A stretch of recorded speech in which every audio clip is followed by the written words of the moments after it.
The Property Bulletin by London Property, the home of superprime.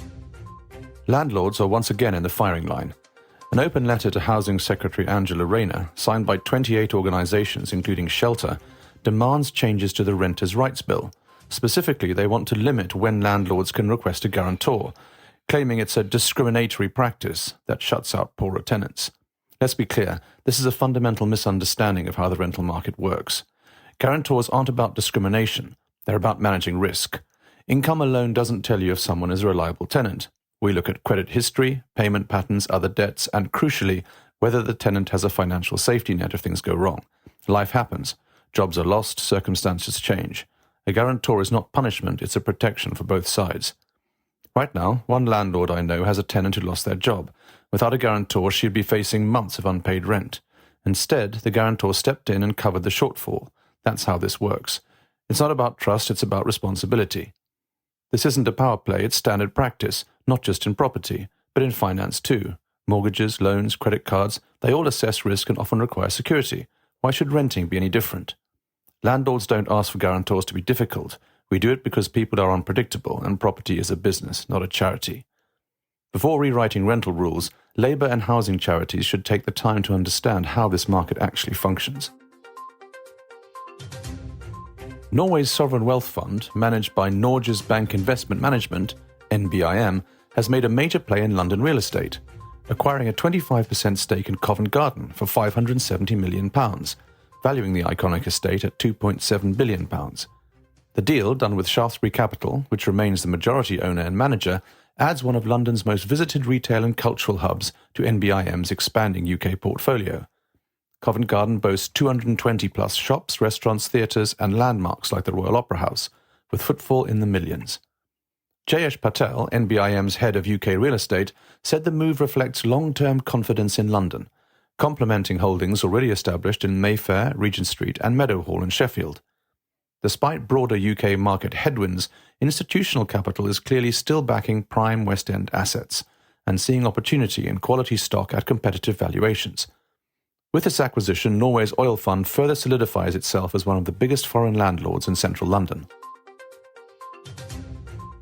From April the 3rd, Spain will scrap its golden visa program, a move that could send ripples through its property market and push up holiday rental prices, especially in popular tourist hotspots. The scheme had allowed non-EU nationals, including Brits, to gain Spanish residency by investing €500,000 or more in real estate. With this door closing, many international owners may exit the market, shrinking the pool of homes available for short-term lets. Fewer rental properties means higher competition for holiday homes, which could drive up prices for British holidaymakers.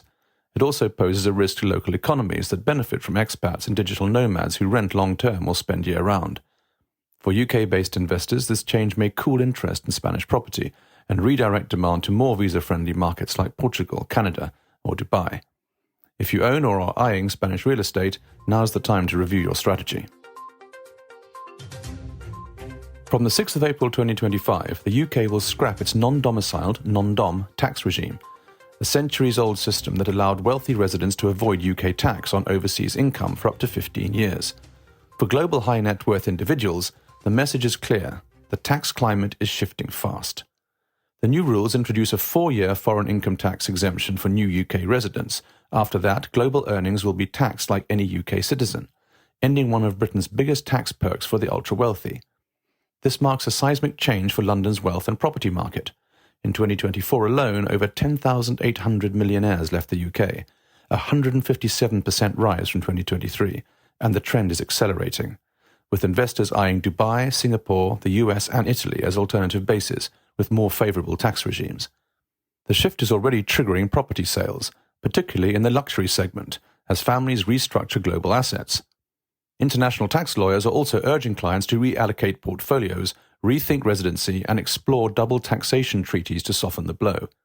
For UK real estate, the impact could be twofold: a short-term softening at the top end of the market, but long-term rebalancing as the government seeks £2.7 billion in new tax revenue, and tighter global compliance limits the appeal of old havens. The UK's move is part of a broader global crackdown. With automatic financial data exchange through the OECD's Common Reporting Standard, offshore opacity is fading. Tax havens are shrinking.